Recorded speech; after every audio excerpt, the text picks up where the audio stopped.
listening to The Truth Tank, and I am your host, The Tank. A big welcome if this is the first time you're listening to The Truth Tank, and welcome back if you're a repeat offender. It's been a while since I recorded.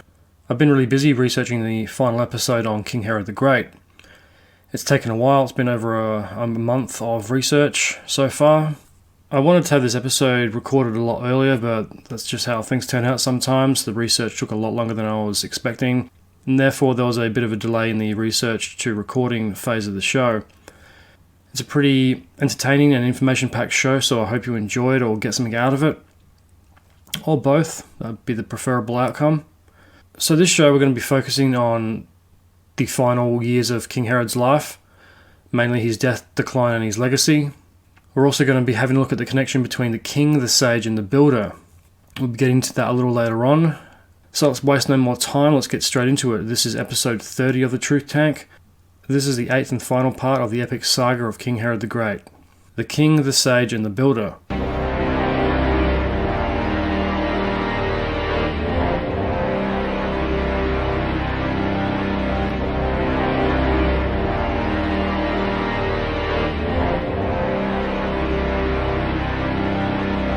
So where we last left Herod, all the major building projects in Jerusalem were pretty much done.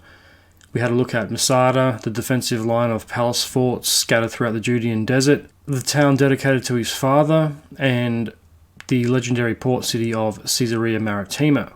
In the years following Mariam's death, Herod starts his downward spiral into despair, decay, and into madness. It's at this time more than any where the paranoid, mad King Herod starts to emerge. He seems to be more calm and collected during the years he was building Jerusalem, and he had a pretty stable kingdom. It's not really until Mariam's death where he starts his very obvious downward spiral into the depths of madness. His behavior changes, his mood changes, and he starts to lash out and become more paranoid than he already was. So Herod was always paranoid and a bit nuts, but this event really does seem to tip him over the edge. Herod's life and the timeline of events is very complicated. There's been no book or resource I could find that really explained it in a very clear and concise way. It was all very muddled up or very out of order. The building projects coincide with his personal life and things that were happening, such as his marriages and killing of rivals. So it can be very hard to try and put the events and order them in a very coherent way. So Herod's life and the timeline of events is very complicated. His family tree is just as complicated. Trying to keep track of the events, building projects, wives, kids and relatives, and the said family members he murdered is a very hard and confusing task. Especially the family members, because they all have very similar sounding names. There's a lot of Herods, Antipaters, there's a lot of Mariams. There's a lot of common and very similar sounding names of that time that make it very hard to try and keep track of certain characters and events. So going right back to the first couple of episodes where we last left Herod and his personal life, Herod had just had Mariam and her mother-in-law, Alexandria, murdered, along with two of his sons, Alexander and Aristobulus. These are the same two who were the next in line for the throne. He had many more sons with his previous wives following Mariam's death, who were also candidates for the succession to the throne. So to keep things in order, I'll give a quick recap and a rundown of Herod's family tree and the wives and children who were killed and those that survived. This will make things easier to understand and to track what's going on with Herod's family tree and who will succeed Herod when he dies. Herod's first wife was Doris. They had one son, Antipater II. He was executed in 4 BC. So next up, Herod marries Mariam I. They had 2 sons, Antipater and Aristobulus. Herod had them executed. So a few years later, in 7 BC, they also had 2 daughters, Cypros and Salampsio. Both daughters survived. So Salampsios marries one of Herod's brothers and her uncle, Pharos. They have 5 kids together, and they're all named after relatives, such as Herod and Antipater, names like that. It all gets very incesty from here. And this is not just a trait we find with Herod's family. This seems to be a trait with most royal families around the world. They like to keep things a little too in the family. They don't like the bloodlines or genetics going outside of the family walls. and spreading to commoners, because that would be a really, really bad thing if you had new genes coming into a already pretty inbred and old fossilized family. All you have to do is look at the English royal family to see some very bad genes in action. They all look very similar.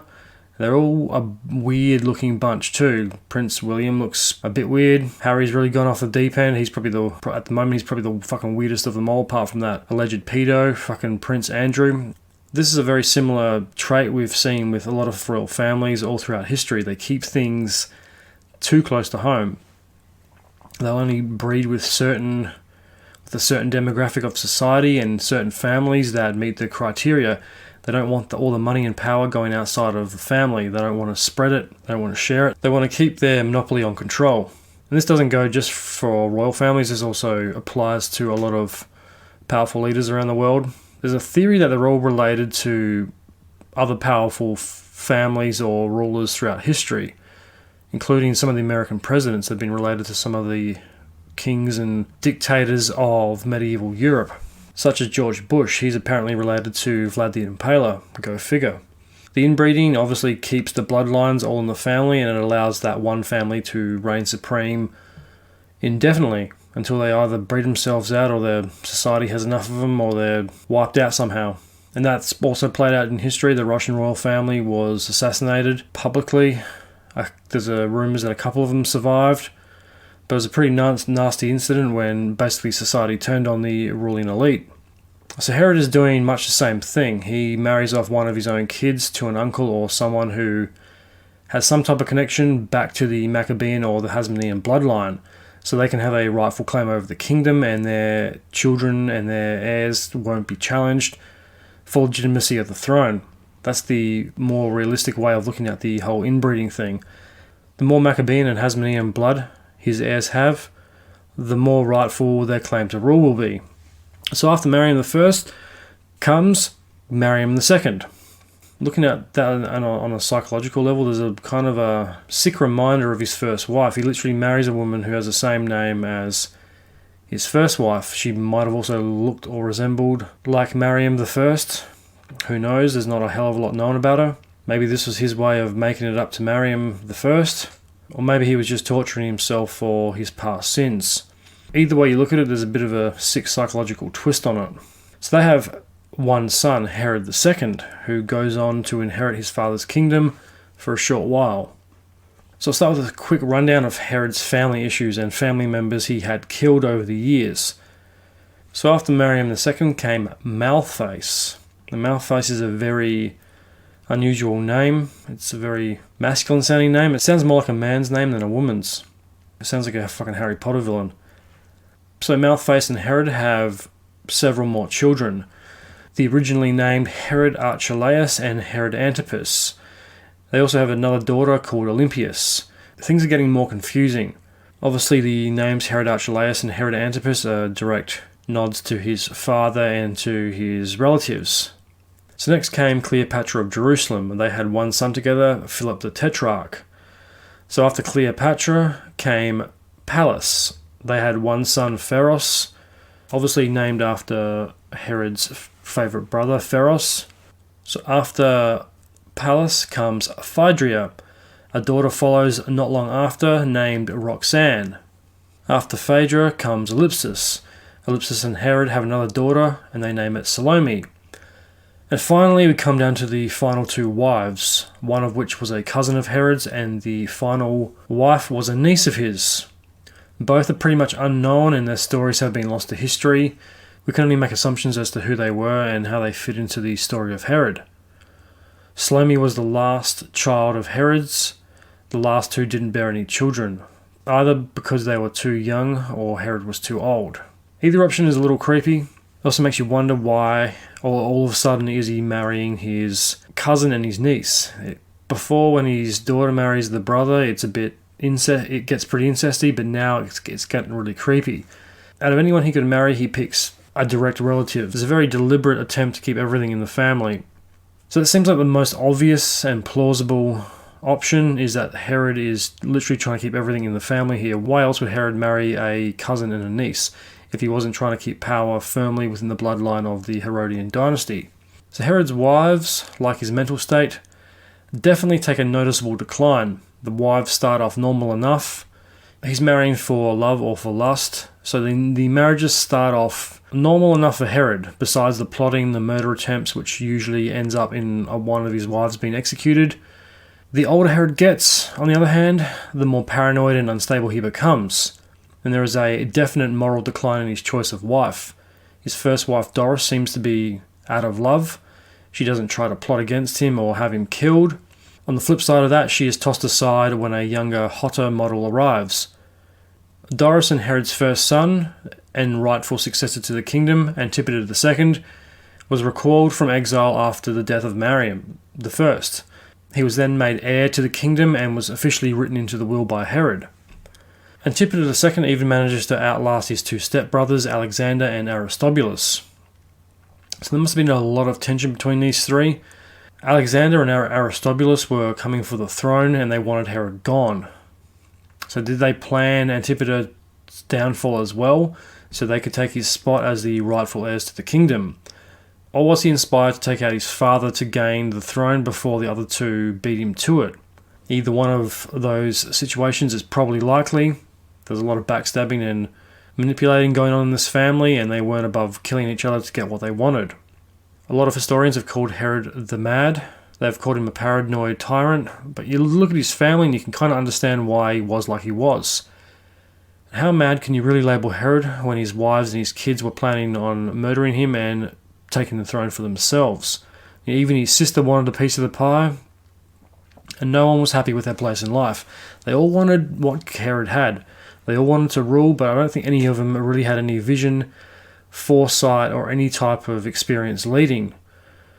They all seemed to want the glitz and glamour of the job, but would probably have failed with the responsibility.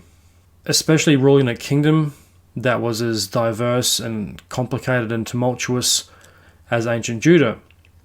So you can only imagine the backstabbing and shit-talking going on between the three brothers, all of which start with A and who are named after relatives. They all want the throne and both have legitimate claims to the throne in a way. Antipater II is the firstborn, so by dynastic right, he should be the one that takes the throne. Alexander and Aristobulus were the oldest sons of Herod's current wife, Mariam.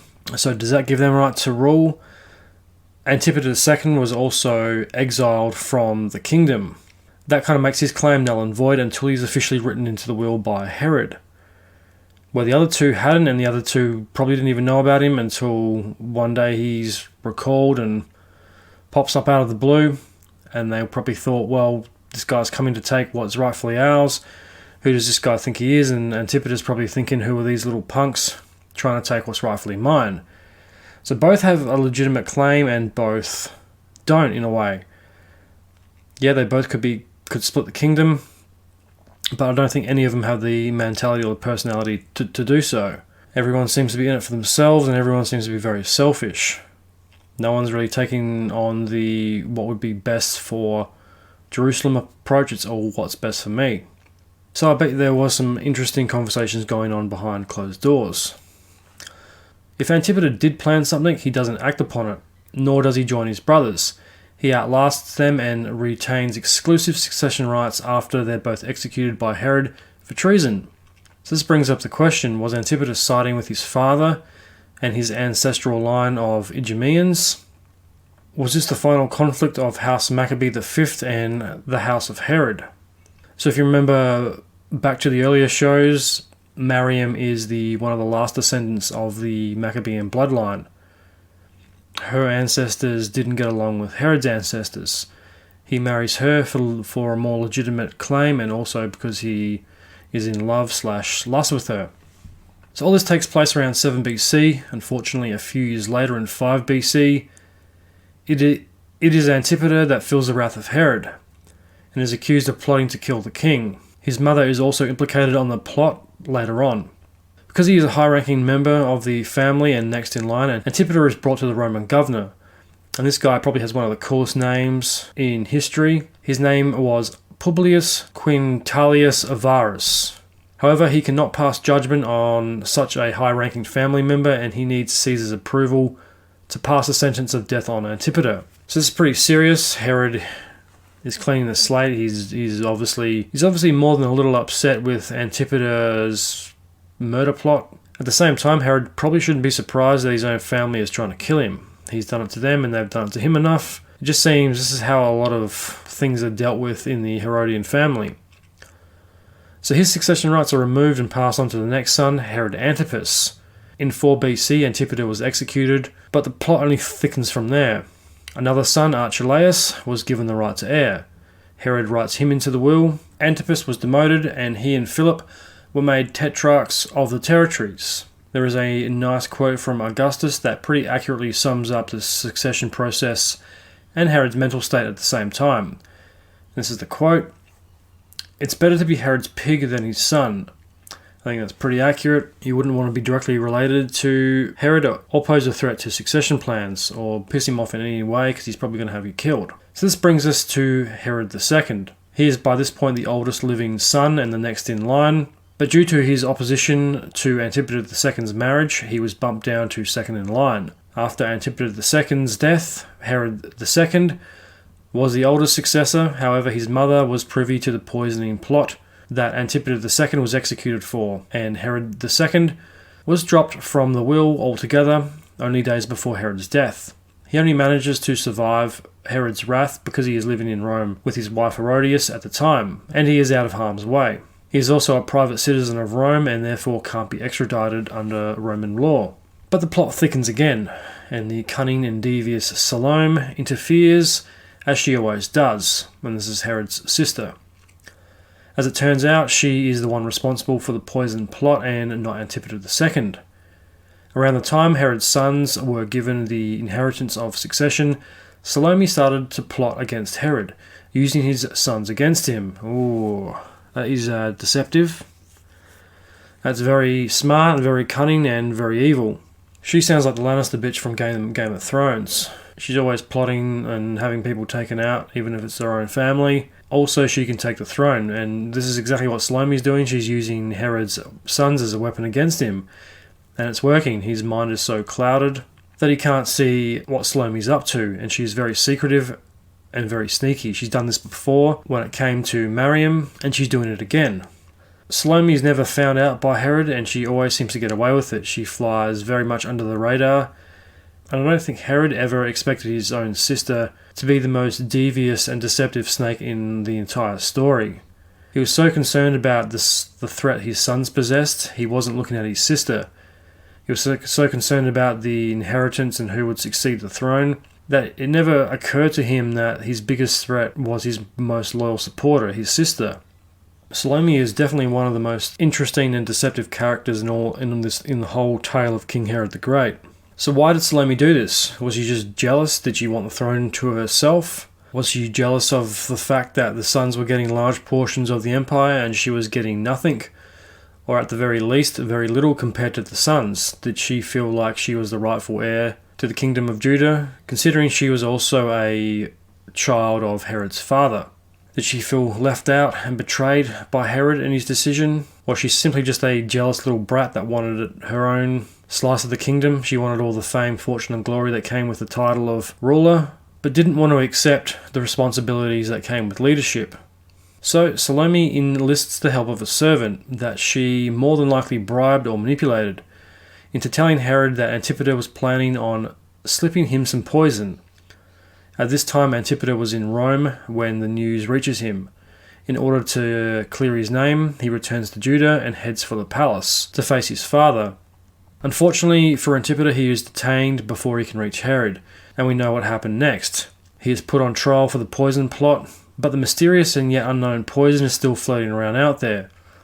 The poison is a key piece of evidence that ties this whole sham trial together. While this is all going on, Herod receives a letter from Augustus. The letter outlines a confession that was beaten out of a slave girl. The slave girl was then beaten to death, and the rest of the letter outlines Augustus's approval for the execution of Antipater. So while this is going on, Antipater thinks that Herod is dead and rejoices enthusiastically at the death of his father. Well, as it turned out, Herod wasn't dead. He had a slight turn but made a recovery. Word spread, and one of the guards informed Herod of Antipater's rejoicing. This obviously angered Herod, He instructed his guards to have his son killed immediately, and he rewrote the will. Herod took his son's rejoicing as an act of treason, and it was therefore prosecuted as such. So at the trial, the mystery poison was given to a prisoner, where he died after taking it. So it makes you wonder, what was the poison? Who made it, and where did it come from? Up until this point, this is the only physical piece of proof that the poison existed at all. Everything else has been in letters and rumours and forced interrogations. No physical evidence of the poison has come to light. Who knows, it might have been staged to make it look like he'd been poisoned to death, but in actual fact he could have been stabbed or strangled to death, drunk himself to death, who knows, he could have drowned. There's a million possibilities for this mysterious death, and so far the poison has been pretty elusive. Someone must have sussed that something was going on, and something didn't add up. Under torture, the mastermind of the plot was revealed. The unknown victim of unknown origins spilled the beans.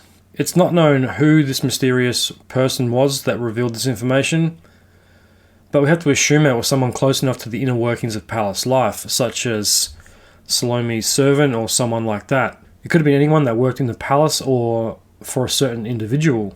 The mastermind behind the poisoning plot could have sent a spy or a plant and embedded them in Herod's inner circle. Maybe it was a servants' guild of disgruntled servants. Maybe they had their own underground circle where they talked and plotted against their masters. Who knows? The interrogation revealed that a Jewish slave girl that belonged to Empress Livia, who was Augustus's wife, had forged letters framing Salome as the one responsible for the poisoning plot. Not much is known about these letters or where they came from. They may not have even existed at all, or they could have just been made up. That seems unlikely, considering the Empress is the one that is found out to be behind the plot. She is most likely the mastermind behind the plot, because Livia has a very interesting hobby. She is a master poison maker. This brings up the huge question: is why did she do this? This is someone that doesn't have very much to do with Salome or Herod. She doesn't have a lot to physically gain from pitting Herod off against his sons, or from framing Salome. Or does she? I mean, what does she stand to gain by doing this? She lives in a different country. She has nothing to do with the inner workings or day-to-day operation of the Kingdom of Judah. So why go to the effort? Maybe she was just bored. What is the endgame, and what is Livia's plan? Is she doing this to further destabilize the Jewish kingdom, to make a Roman takeover more likely? Is she acting in the interests of her husband Augustus? Is he conspiring behind Herod's back? Can you see the writing on the wall? Well, that could also be a possibility. Maybe the Romans were scared that the stability of Judah was coming to an end with the death of Herod. Maybe they thought things were going to go back to how they were before Herod took the throne. After all, Herod was very sympathetic to Roman needs. Maybe they thought that if they got in early, they could try and get a handle on things before things got too chaotic. Maybe they didn't want to go through the process of finding another sympathetic Roman ruler in which to lead Judah. There's 100 possibilities for this. To me, that one does seem likely. I think the Romans probably did see the writing on the wall. It would seem likely the Romans would be pretty nervous about the future of Judah. They didn't leave a lot of stuff to chance. They had enjoyed about 50 years of stability, and that was quickly coming to an end. Rome and its territories and interests were managed pretty well, so it seems likely the Romans would know what was going on. It doesn't seem likely they'd be kept in the dark or leave a lot to chance. Interestingly enough, it is Livia that takes back parts of Judah and Salome's territories off of her during the Roman takeover. Was this why she did it? Was it to further destabilize the family? Was it to make a takeover easier in the future? Or maybe she just didn't like Salome. Everyone in this tale so far has been a deceptive prick, so why not her? This, I think, is also where a lot of the inspiration for the massacre of innocents comes from. This is a point in history where Herod does kill a lot of his sons and he keeps rewriting his will. It seems like every couple of weeks Herod's having another one of his sons executed for treason, or some minor insult to a already paranoid and clouded mind. So is this the inspiration behind the massacre of innocents story? To me, I think this is pretty likely. He does kill all the firstborn male heirs to the throne, and that's basically the similar narrative we see in the Massacre of Innocents. Doris too is an innocent victim. She doesn't get a lot of limelight in this story. She's really just a very minor character. She was another innocent victim of Herod's. She was a replaceable asset that needs to disappear in order for Herod to marry Mariam. She seems to be the most normal one out of all of Herod's wives. She doesn't plot against him or want a great deal of power for herself. And there's not a lot known about her. Maybe she just wasn't interesting enough to donate many pages in the history books to, but that does seem unfair. She could probably tell us a lot about the character of Herod. She knew him before the Herod the Mad era and before he started to decline mentally. So maybe that is just it. She was too plain and boring for Herod. Maybe he was more attracted to risky women who would either try to kill or use him. A majority of his wives and children have their own agendas, and he seems to remarry every few years. Is he looking for a more subservient wife, one that isn't plotting to kill him and take half his kingdom? A wife that isn't in it for herself? The same can be said for his kids. Is he looking for a son that has the same vision for Jerusalem? In a way, Herod is a victim of his own family. He overextends it, and it is so big that it is a problem and a threat to him. He remarries too many times. He has too many kids claiming inheritance and wanting their piece of the pie. If he lowered his standards and chosen a commoner as a wife, or lowered his standards and chose a royal family member from a different family, or even from a different country, or even a commoner from a different country, things might have been a bit different. His obsession with his own image and standing make him choose from the entitled elite families of Jerusalem that end up using his position and power as king for their own ends. It's a very vicious cycle that Herod finds himself in, and it is most likely of his own making. So now it's time for a head count. In total, Herod had 8 sons and 4 daughters. There could have been more. History records 12 children in total. Out of the 8 sons, Herod has the first 3, the oldest sons from his first 2 wives, Doris and Mariam, executed, leaving the remaining 5 in line for the top job.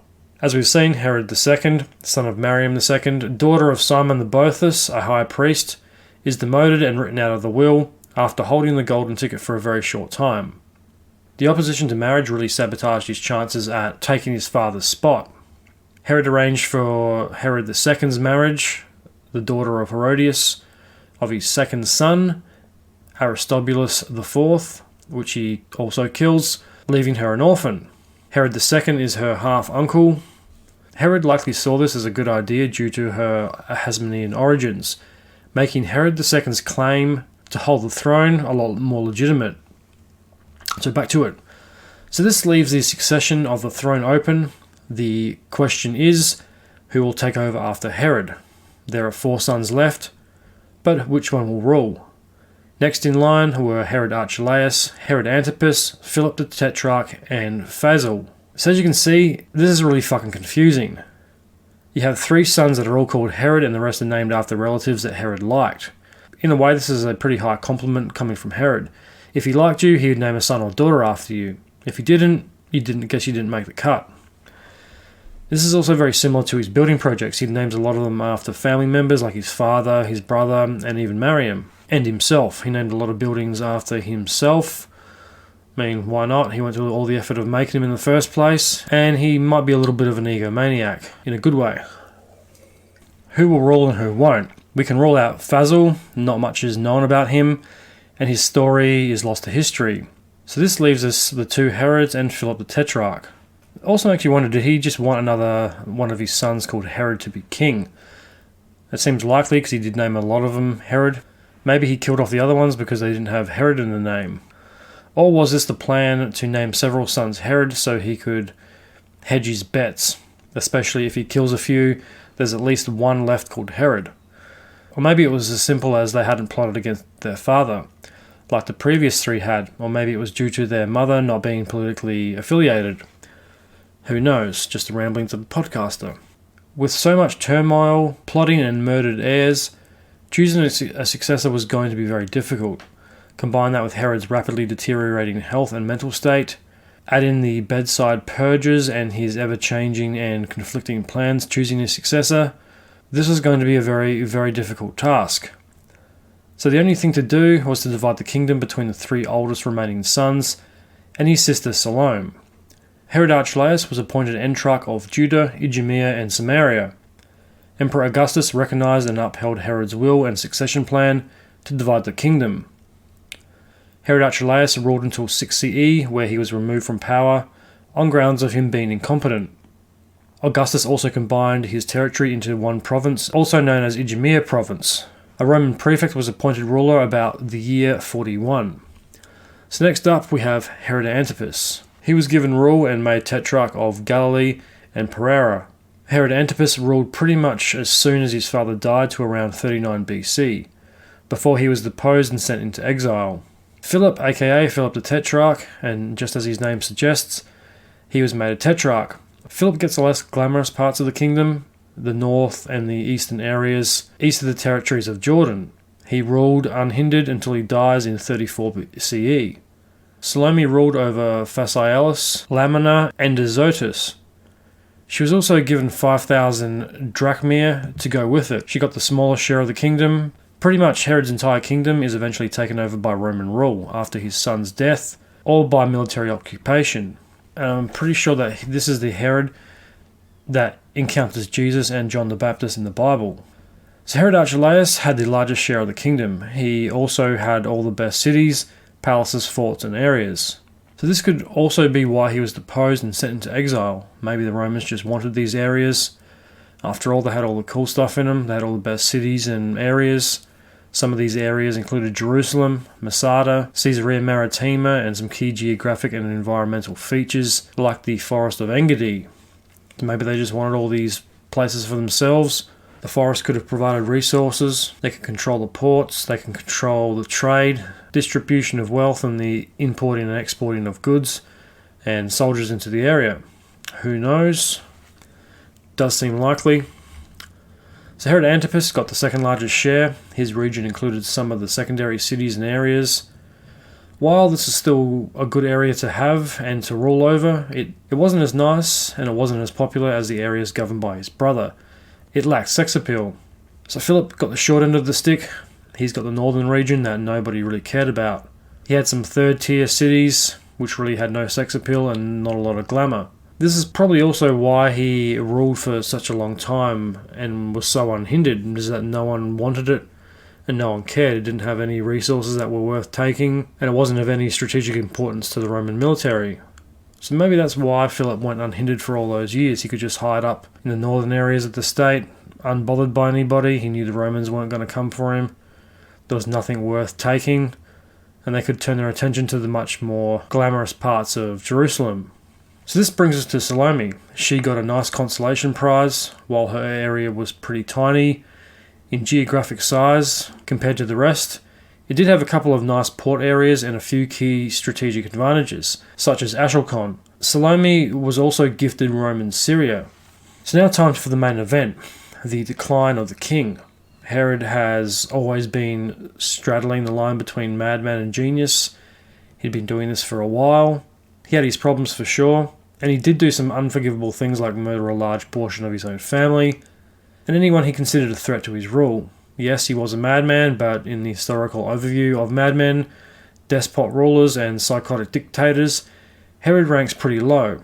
Most of his crimes can be argued that he was just protecting himself from internal threats, such as poisoning plots and death threats.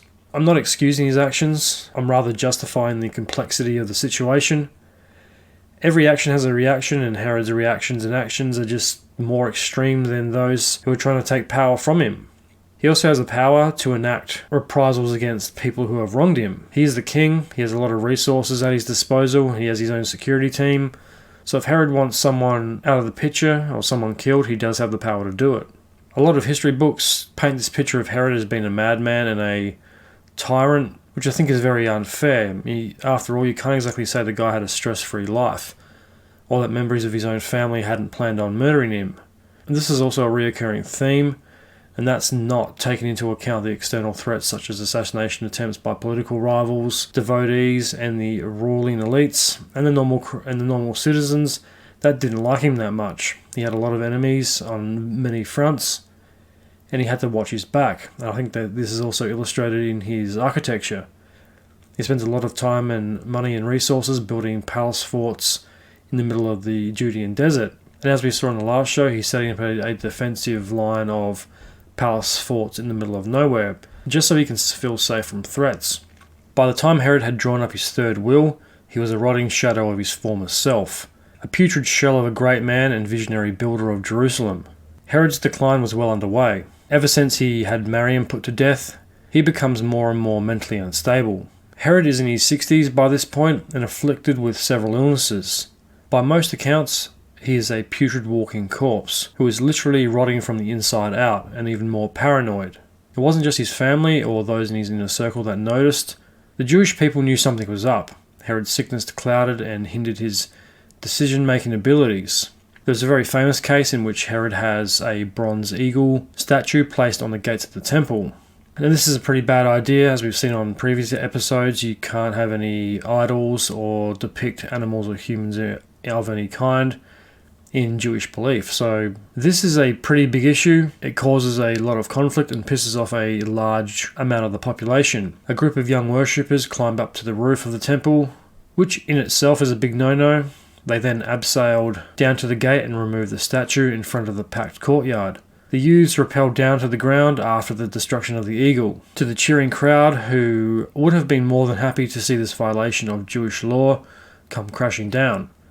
The young disciples were inspired to do this when the Pharisees' priests claimed it violated Jewish belief because it depicted a Roman idol. Unfortunately for the youths, the guards at the Antonia fort weren't impressed by their act of public defacement. Roman soldiers came charging out of the fortress and arrested those responsible.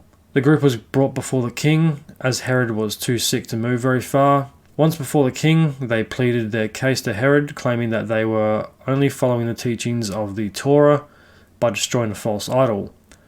Unfortunately, Herod didn't see things the same way. He sentenced the group to be put to death. They were burnt to death not long after. The king grew sicker and the rot grew worse. The symptoms are a crucial clue to what might have been afflicting Herod. Not long after the episode of the temple, he collapsed in agony as an intense itching broke out all over his body, followed by a swelling of his stomach and feet. His guts emanated a strange pulsating or a glowing sensation. To top it all off, he had an ulcerated colon and breathing trouble. He had very shallow laboured breaths, and it gets a hell of a lot grosser than that. A clear fluid starts trickling out of his body, followed by a foul and putrid smell. Herod's time was drawing to a close. But by far the worst and most disgusting of Herod's symptoms was the now infamous worm infestation. The worms were reported by a few ancient historians of the day, including Josephus, and add a gruesome end to the controversial king. According to historians, Herod's genitals swelled until they burst into a festering, gangrenous pus explosion that gave birth to maggots. The debate still goes on today, however, as to what condition Herod was suffering from. There are a few medical conditions that are very similar to what Herod had, and a few that are similar but don't explain some of the symptoms. Doctors and medical specialists have put forth some modern-day illnesses and conditions that might help explain what was affecting the king. A few suggestions have been, and don't laugh at my pronunciation, meningioencephalitis or something like that. Meningoencephalitis. Doesn't sound pleasant, so just what is meningoencephalitis? According to Google, meningoencephalitis is a very serious neurological condition resembling both meningitis and encephalitis, inflammation to the meninges, covering of the CNS, and inflammation of the brain tissue, respectively. That doesn't sound very nice. Meningoencephalitis is a condition that's usually caused by a virus, bacterium, parasite, or other microorganism. Examples include West Nile virus, mumps, or tuberculosis. Symptoms vary depending on the cause. They may include fever, confusion, vomiting, seizures, or, if left untreated, death. Treatment may include antibiotics, antivirals, or supportive care, depending on the origin of the disease. That does sound a little like some of the symptoms affecting Herod. The confusion, the fever, the seizures, the gut problems. It sounds pretty serious, so that might have been the main cause of Herod's problems. It doesn't explain all of them, though. He might have been suffering from a few other things, as well as the meningoencephalitis. Some other causes of his symptoms that may explain Herod's condition were hypertensive heart failure and uremia, which also doesn't sound very nice. So uremia occurs when your kidneys become damaged. The toxins or bodily waste that your kidneys normally send out through the urine end up in your bloodstream instead. Yuck. These toxins are known as creatinine and urea.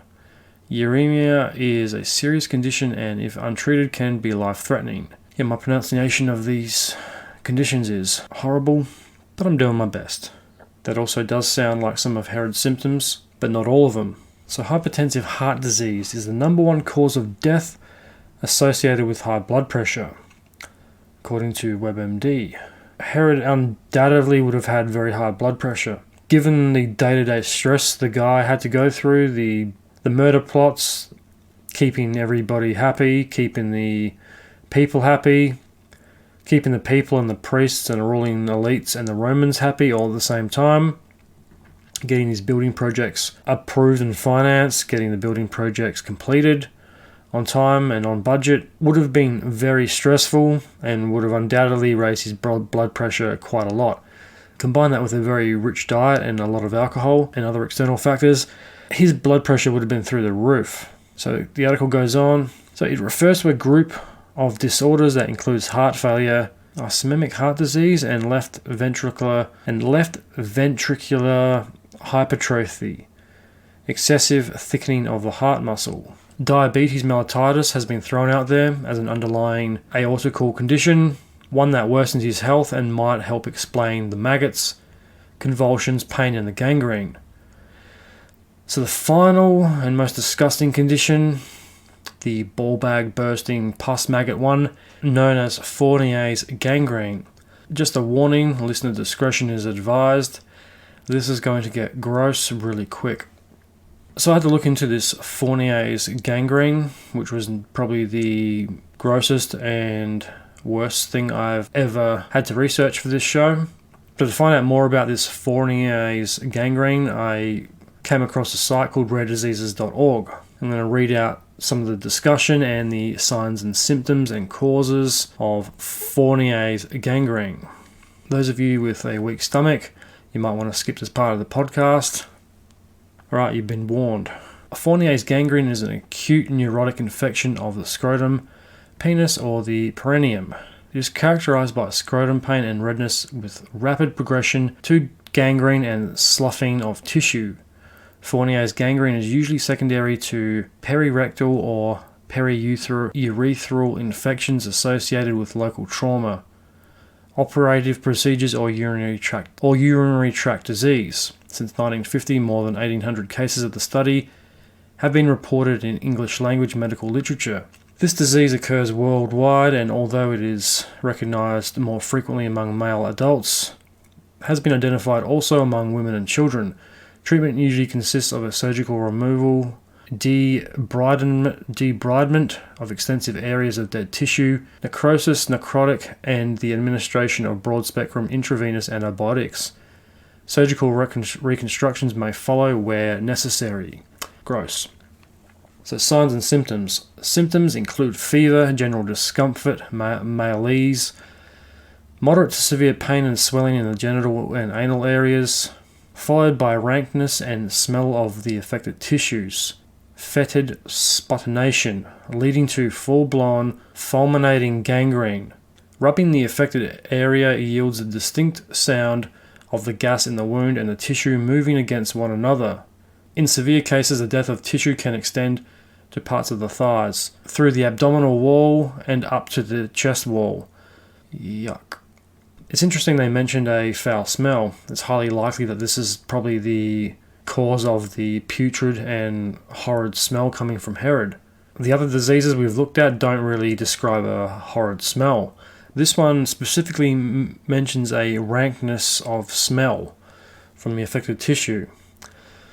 The disease is commonly found in conjunction with other disorders, also consistent with what we know about Herod's condition, especially those that weaken the immune system. Some disorders that increase the predisposition to Fournier's gangrene are diabetes mellitus, profound obesity, psoriasis, interference with the blood supply to the pelvis, and various malignancies.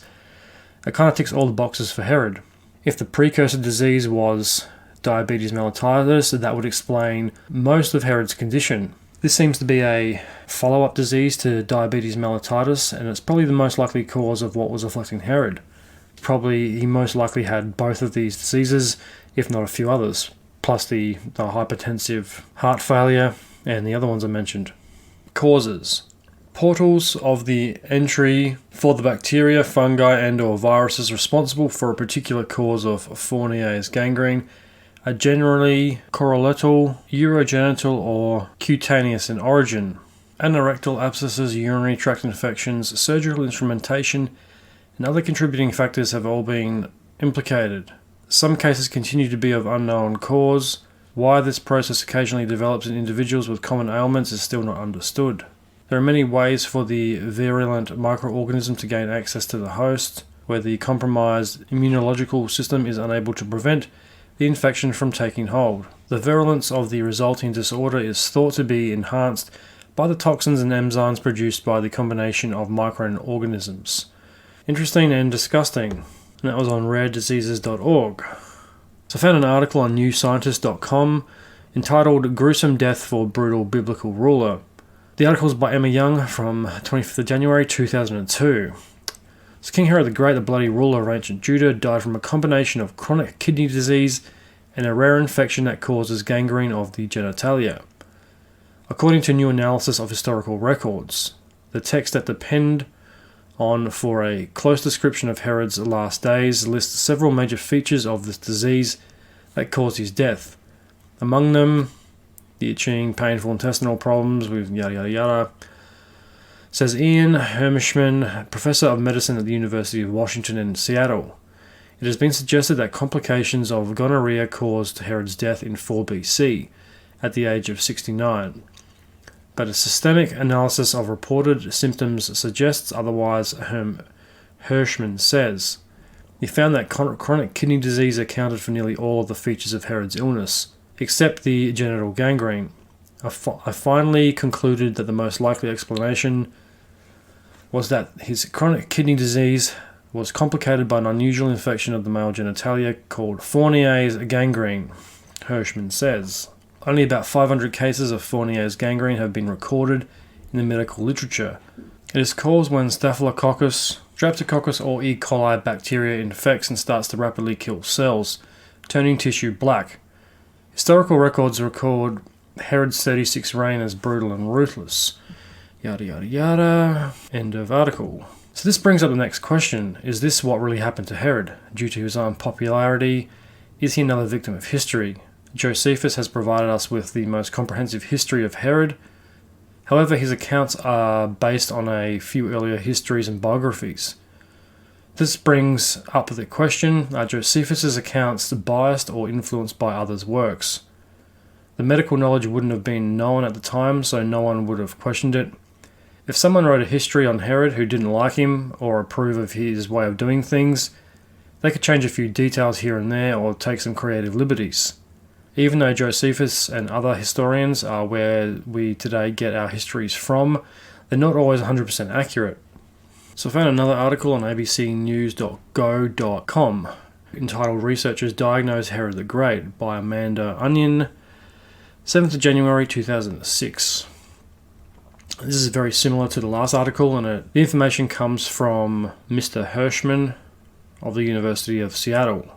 I'm not going to read all of it, I'm just going to go through a couple of key things that help better explain it. The clues to Herod's diagnosis were listed in ancient history books, and according to Jan Hirschman, the leading diagnosing doctor in the case, included intense itching, painful intestinal problems, breathlessness, convulsions in every limb, and gangrene to the genitals. Hirschman, who is a physician at the Veteran Affairs Puget Sound healthcare system in Washington state, said chronic kidney disease could explain nearly all of Herod's symptoms. However, he said the king's case of gangrene, now a rare condition known as Fournier's gangrene, could not be explained by kidney disease and was unusual. Hirschman suspects one of 3 conditions likely introduced Fournier's gangrene to the leader's private parts. An infection in Herod's abdomen could have spread to his groin and rectal areas. Herod is said to have complained of abdominal pain. He may have sexually contracted gonorrhea. He also did have many wives, so that is a very real possibility, which could have led to an infection of the urethra, the tube connecting the bladder to the outside world. This infection could have caused urine to leak inside the king's body, spreading bacteria. Yeah, it's gross and likely. Finally, since reports indicate the king had a terrible desire to scratch himself, this scratching could have introduced gangrene directly into the area. Such a small, insignificant thing to scratch yourself. If they got under Herod's nails, he could have spread that all over his body, and he probably didn't cut his nails too much on his deathbed. That could be a likely scenario. Records also indicate the swelling of the leader's groin was further racked by an infestation of worms.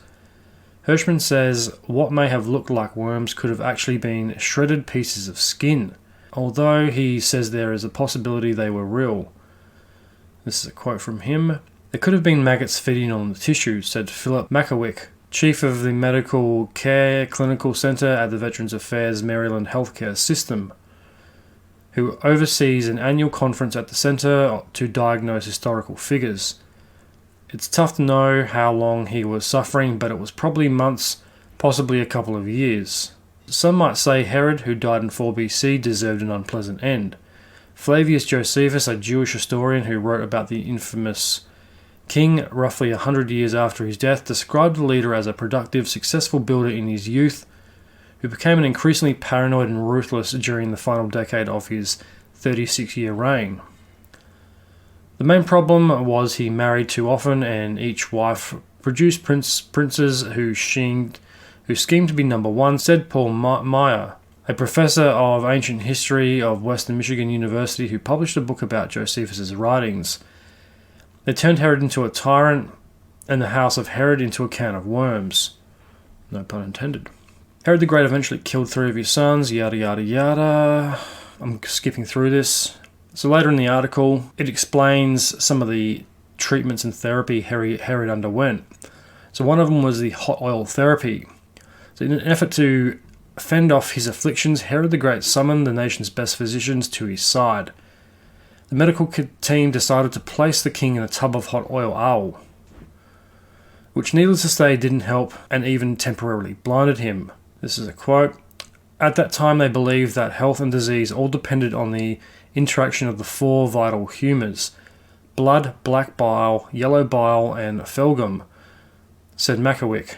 So presumably they thought the oil bath might help cure the imbalance of his vital humours. Interesting. A couple of thousand years later, contemporary doctors were discussing what might have been proper treatments for the king, including kidney dialysis and surgical removal of his gangrene. At a special clinic pathological conference today at the University of Maryland School of Medicine, each year Makowick selects a new historical figure to discuss possible diagnosis and treatment. Last year's subject was the Roman Emperor Claudius. I think the exercise teaches doctors to be humble, said Makowick. We can see how every generation of medical scientists are absolutely convinced they have found the answers, but it's apparent that this is a field that requires constant learning. It'd be interesting to go to, especially some of the Roman emperors and some of the leaders throughout history who have been affected by what you consider now, what we would call now mental health problems. A lot of them probably sustained during battles or head traumas of some type. So, back to it. So Herod isn't the only historical figure to have a gross and embarrassing end written about him. This type of post-death slander was used on Herod's grandsons and certain individuals who were less than respectful of customs and the traditions of Judah and the wider ancient world.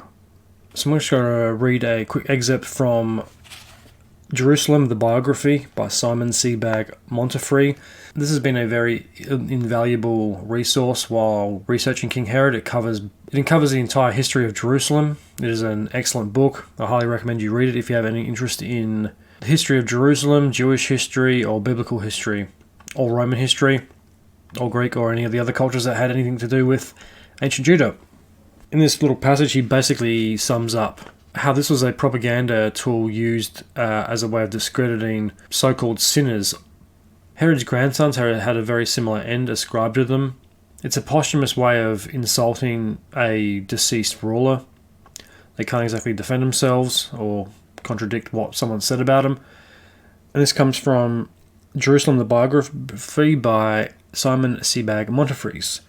He sums it up pretty well in the notes on page 109. It is possible that the genital worms were hostile propaganda, symbolizing divine vengeance on an evil king. Antiochus IV, Epiphanes, Herod's grandson, Agrippa I, and many other sinners, including Judas Iscariot, were assigned similar worm-infested bowel and scrotum-exploding exits. End quote. So whether Herod actually had the genital exploding worm infestation could be a matter of opinion. It may or may not have happened, and it seems like it could be a work of fiction and a way of posthumously insulting a deceased ruler. If they had sinned against the laws and customs of Judah, that would make them an easy target to get back at. Social media has become a very effective modern-day propaganda tool. Every time a celebrity dies, or someone who is known, there's always some fuckwit that's got to say something about them. Just because they disagreed with their own personal ideology, someone has to insult them and try to take their achievements away from them. So up until this point, things were pretty calm. Herod's reign was largely peaceful, and some would say it was one of the most peaceful times of ancient Judah. People had jobs, there were building projects all over the country, creating jobs and keeping the masses occupied and in work. But during his final days, there was a growing sense of tension in the air that had been there for a while, brewing just under the surface. The sicker Herod became, the more tension was released, and the more that tension was replaced with a jubilation knowing Herod's reign was drawing to a close. It also bred rebellion. People started acting out and openly expressing their anger for the king, which in turn made Herod very bitter and twisted towards his own people. Herod's condition worsened, and the current atmosphere in Jerusalem was not helping his current state. So Herod travelled to his palace in Jericho to recover. The warm weather and dry conditions were thought to bring the king some relief. On the trip to get to the palace, he nearly died a few times. The trip itself nearly killed him, and it wouldn't have been very fun travelling in his condition, especially with all the very painful ailments that were affecting him. So it wouldn't have been any fun travelling any amount of distance in his state, let alone through the desert. So Herod arrives at the palace, but unfortunately the warm weather doesn't help or offer much in the way of relief. The only relief would be getting out of the city and away from the negativity of the population, growing more excited in the anticipation of Herod's demise. Herod's suffering continued, his pain was great, and he was taken to the sulphur baths near the Dead Sea in a last-ditch attempt to bring some relief to the pain that had engulfed his entire body and which had affected his mind. Herod was bathed in the sulphur with the hopes of easing the pain. Unfortunately, the sulphur aggravated his condition and made things even worse. Next, hot oil therapy was tried, but to no avail. That was mentioned in the article, and we've seen the reason why physicians at the time tried this, but ultimately it didn't really work. Herod passed out from the pain and had to be carried back to his palace to rest. The hot oil therapy also blinded him temporarily, which would have made things even worse. So it should be no surprise that Herod was not popular, especially after he had those responsible for the destruction of the eagle executed. His actions on his deathbed rubbed the population the wrong way, and he was already rubbing the populations the wrong way. So there's a lot of things happening. At this time it was very stressful, and there's no wonder he had high blood pressure. There was the situation with the youths defacing the statue. There were the death threats. There was the plot with his own family and him being manipulated into thinking one of his sons was trying to kill him, and the murder attempt by the other two sons that were trying to kill him. If Herod didn't have all these multiple situations going on at the same time, if he wasn't being plotted against by his own family, things might have been different, but these undoubtedly fed his paranoia and made his mental state worse and his physical health. To make a bad and very delicate situation even worse, Herod had a large majority of elites, leaders like rabbis as well as rural village elders, leaders and high-ranking officials, and people and men of influence, pretty much any decision maker in all of the land who didn't like him or was critical of his rule. He had them arrested and locked in the hippodrome. He gave his sister and son orders to kill everyone detained in the hippodrome upon his death. So this is all according to Josephus, so we don't know if this 100% happened or not. It does make for a very dramatic end to Herod's story. If it were true, Was he doing this out of spite because these people didn't support him in his younger years? Did he want to go out being loved by the people so much that he was willing to kill anyone who had anything negative to say about him? If so, it's a very funny way of doing it. This would also play into his vanity, and he did care about public opinion and being liked by the people, as we saw in previous episodes. But that also goes against the first point. Killing people isn't really gaining their respect, and he didn't do it before when he could have. So according to Josephus, Herod announced, and this is a quote from Josephus, "I know the Jews will greet my death with wild rejoicings, but I can be mourned on other people's account, and make sure of a magnificent funeral if you will do as I tell you. These men under guard, as soon as I die, kill them all." End quote. So he did this because he was concerned that no one would mourn his death. Herod undoubtedly knew what the population thought of him, especially those in power. This makes you wonder, what was he thinking and feeling at the end of his life? I think there was a desperation and a need to be loved, even in the wake of all the terrible shit he had done. This is a theme that has plagued Herod throughout his entire life. He's always cared what others have thought. In his younger days, it was the same thing. He always tried to get people to like him, even if people didn't like him. He was always trying to convince people to try and give him a shot, or to try and like him and see past some of his flaws. He was always trying to fit in. To sum up Herod's mental state, I'd call this a reverse crisis of conscience, or a vanity paradox, with a dash of social anxiety splashed in for good measure. So it brings up the question, did he have a social anxiety? It seems to fit with mental health problems and other afflictions. I kind of feel sorry for him in a way. All he wants is to be accepted as a legitimate ruler, but after a lifetime of proving and fighting for the throne, it leaves him twisted, mentally scarred and more complex than he started out. Herod's quest for love ends up leading to hatred. His wives and children hate him, the population hates him, and a lot of the ruling elites hate him and would rather see him gone. So, does he have this social anxiety of being accepted and loved? It feels like he's never quite comfortable unless he's fitting in, unless he's been accepted and people are showing him this love and affection. So most experts agree that Herod wasn't really going to have anybody in the Hippodrome killed. He was more than likely wanting their compliance and acceptance. He was probably planning to use his powers of finesse and diplomacy in getting that compliance before letting them go. So there's no exact timeline of how long they spent at the palace, or just how many weeks, months or years his putrefying and extremely painful illness affected him. The condition has also become known by ancient texts as Herod's evil. Herod continued to suffer in Jericho. Josephus claims that the pain drives Herod to try to kill himself by stabbing himself. He was unsuccessful at his suicide attempt. One of his cousins stopped him before he could finish the job. And going back to a previous episode, he does try to kill himself many years ago when he was on the run in the hills. There are some later 12th century versions of the story in which Herod does kill himself. This also fits in with Antipater's death. When reports reached Antipater that Herod was dead by suicide. He had stabbed himself and was reported to Antipater as being deceased. This is when Antipater rejoices at his father's demise because he is now king. Unfortunately for Antipater, Herod isn't dead, and it was just a false report, which ultimately leads to his execution for treason. So not long after, the great king succumbed to his sickness. Herod was dead.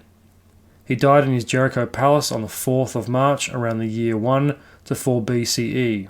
5 BC is another candidate for the year of death. Herod's reign lasted for 36 to 37 years, most of which were pretty prosperous and peaceful.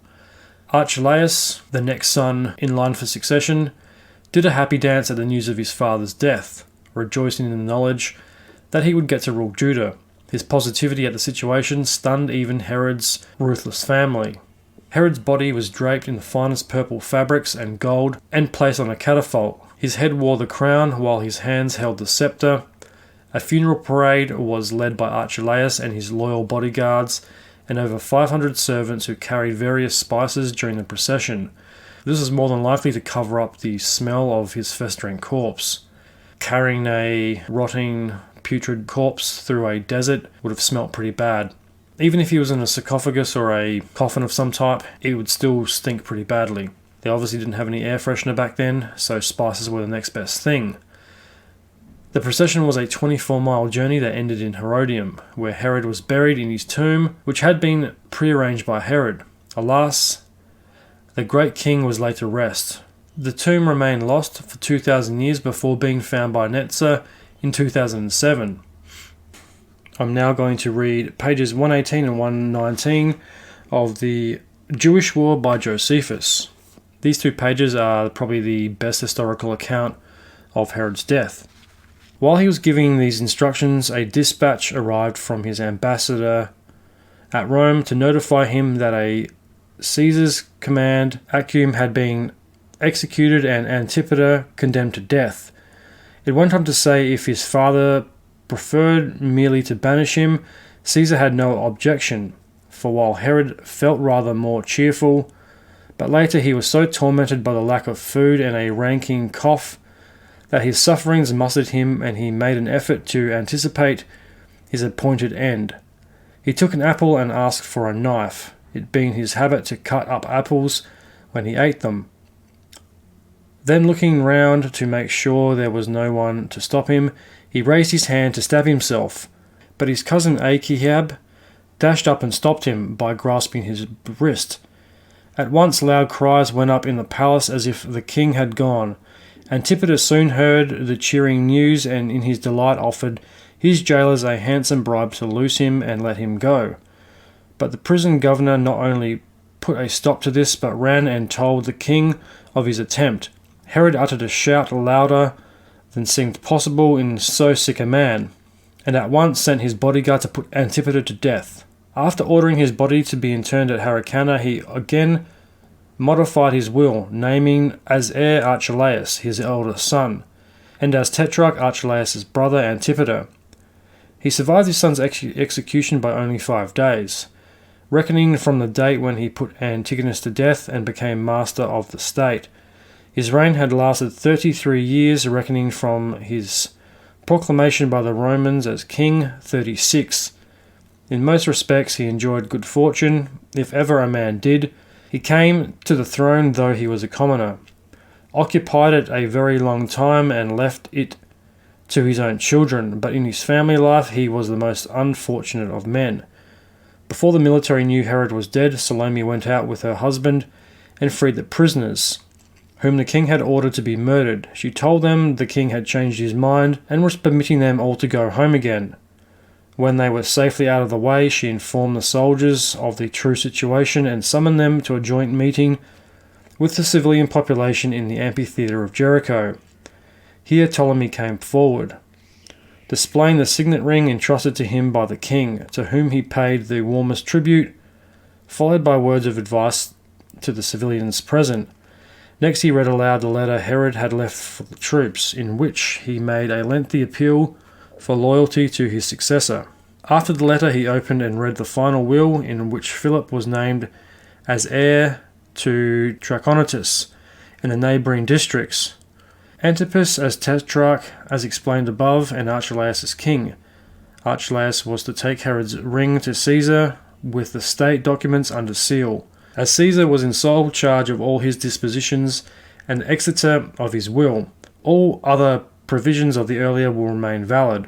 Vociferous congratulations were at once heaped upon Archelaus, and the soldiers came forward in companies with the civilians, pledged their loyalty and joined in prayers for the blessing of God.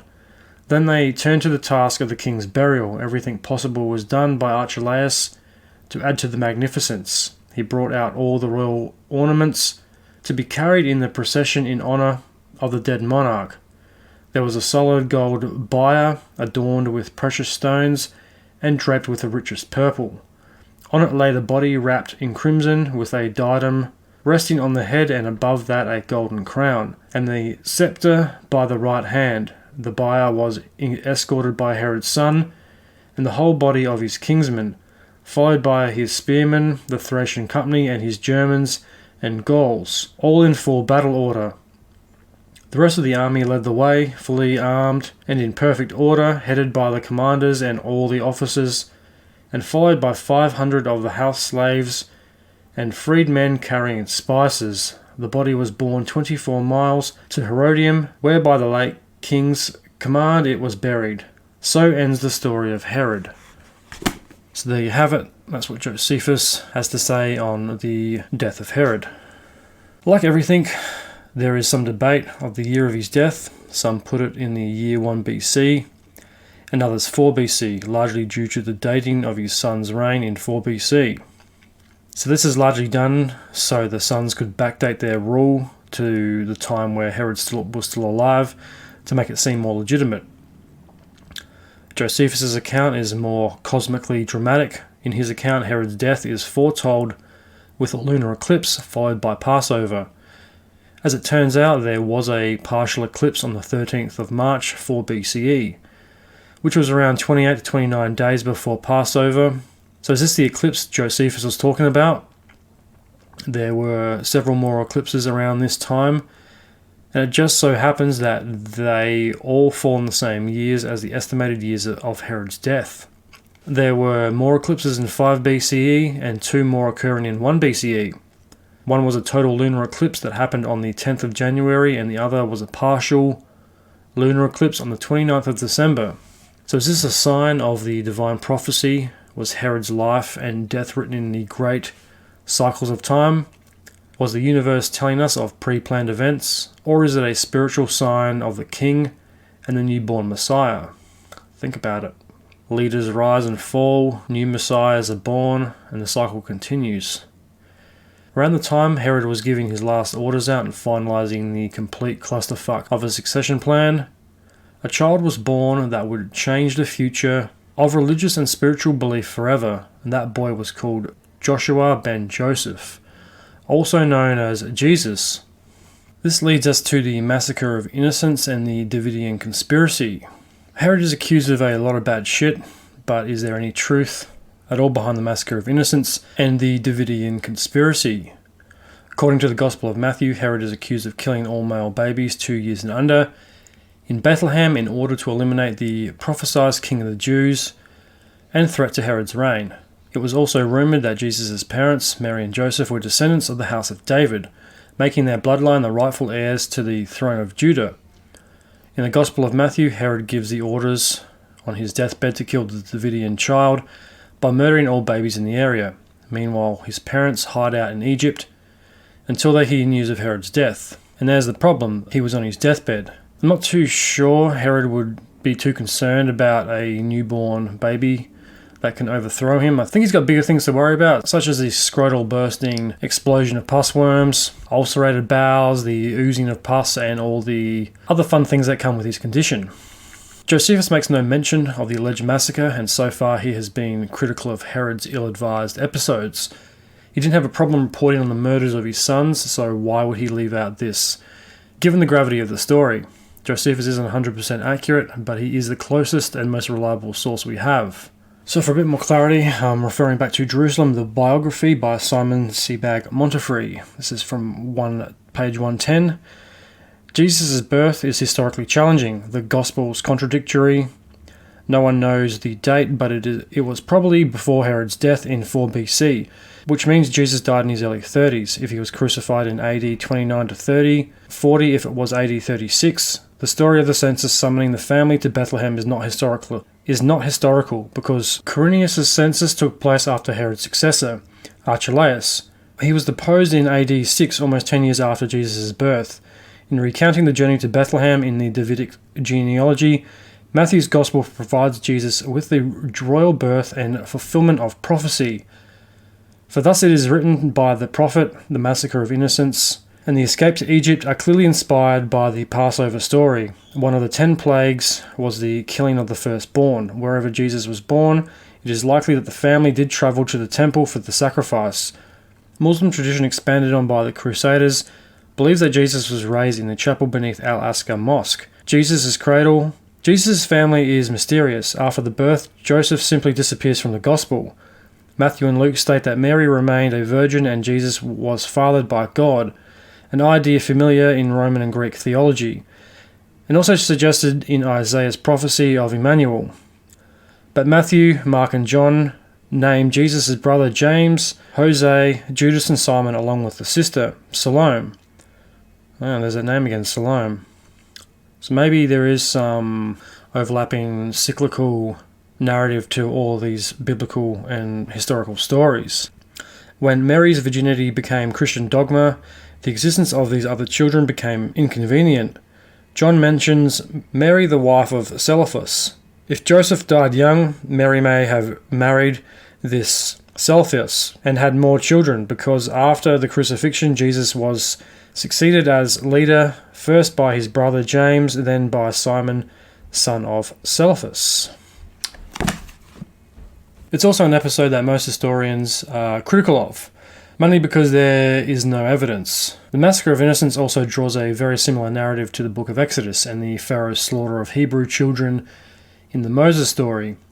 The narratives are virtually the same. There also might be some confusion with Herod's son. He's also the same Herod that sentenced John the Baptist. After Herod's death, and I mean right after his death, the kingdom starts to fracture. In the days after, Salome released the prisoners in the Hippodrome, defying Herod's orders to have them killed. The anti-Herod rebellion spreads throughout Jerusalem in the wake of his death. Herod could no longer defend himself or his Hellenistic ideals. Eventually the rebellion grows to become out of control. Herod kept the peace and had a lid on any rebellious uprisings in the past and any anti-Hellenistic sentiments. The situation in Judah declined. Word reached Rome. The arrangement Rome had with Herod was now in jeopardy. Everything he had built, the trade networks, infrastructure, and the continuous flow of money and commodities that had been flowing into Judah since Herod's reign, that cash cow was about to go sour. So Rome sent reinforcements to take back control. Herod's kingdom was divided up between his sons and Salome, which we saw before. Herod's kingdom had come to a close, but his legacy would be long-lasting. We'll have a look at his legacy in the final part of the show. There are no surviving images of Herod. He didn't put his image on coins or build statues of himself in order to comply with Jewish laws and customs. That's a shame. It would have been nice if we knew what the man looked like. I mean, if there was just one bust or a statue, that might give us some clue to what he looked like, even if it was a bust in a museum in Rome somewhere, or a coin. It would be nice, then we could put a face to the man. Alright, time to move on. Now we come to the very mysterious story of the king and the sage. Before Herod built the temple, he consulted with a mysterious Jewish sage known as Baba ben Buti, also known as Bava ben Buti. Baba appears in the Talmud and lived at the same time as Herod, around the 1st to 4th centuries. Baba may have belonged to an old bloodline, an old family known as the Sons of Baba. They were most likely a ruling family or a religious group or spiritual teachers. I'm not really too sure. So as the story goes, the Sons of Baba were one of the groups in Jerusalem that were against Herod's campaign to take Judah, and also put up a lot of resistance during the siege of Jerusalem in 37 BC, led by Herod with the help of his Roman allies. The Sons of Baba resisted the city's surrender to Herod, so you can only imagine what Herod thought of the Sons of Baba and of Baba ben Buti. They wouldn't have been the most popular of people. They did resist him. Well, in Herod's eyes, it was his rightful place to take back the throne of Jerusalem. They resisted it, so they clearly sided with the enemy. The Sons of Baba probably saw Herod and his alliance with Rome as a very unholy marriage, and one that threatened the existence of the Jewish world. So there is a little bit of give and take here. Both sides viewed the other as the bad guy, and both sides viewed themselves as the good guy. So it's very easy to label Herod as the bad guy. At the same time, why were they so stubborn? Why didn't they want to directly deal with Herod? Why didn't they try to negotiate? These are hypothetical questions with no answers. So Herod takes back the city and wipes out most of the opposition to his rule, which included a great many, if not all, the Hasmonean line. It was at this time that Herod became suspicious of the rabbis who had sided against him during the siege. He began to fear the rabbis and their power, believing that they would challenge his legitimacy to rule. So Herod handled the problem the best way he knew how. He had them all killed, or so the story goes, leaving only Baba alive. As a consolation, Herod blinded Baba. So is this a true story or is it a good story? Why is this mysterious sage left alive? Surely he could have taken out the ringleaders or all the most prominent members of the Sons of Baba, the ones who could sway opinions and hold power. This tale sounds like a good story. He may have killed some, but all seems far-fetched.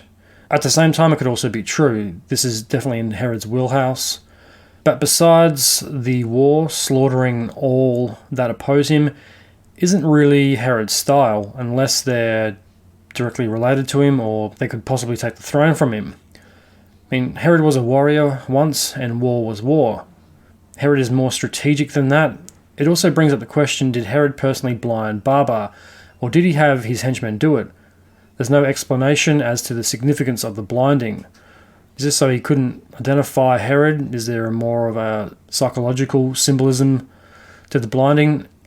I couldn't find a good explanation as to why he was blinded, and if Herod did it himself, or it was done during the battle, or if it was done by his henchmen after the battle or during the massacre of the rabbis. Either could be true, either or, either could be true, either could be false. But I'm not sure Herod would have cared too much if Barbar knew who the king was, or knew that he had killed all the rabbis. He might not have. There's a lot of interpretation to this story. He more than likely knows who Herod is, and that it was he who killed the rabbis. The only symbolism I could really see in this was maybe it's a metaphor for the blind leading the blind. You have Herod, who has this blind ambition and he has this paranoia.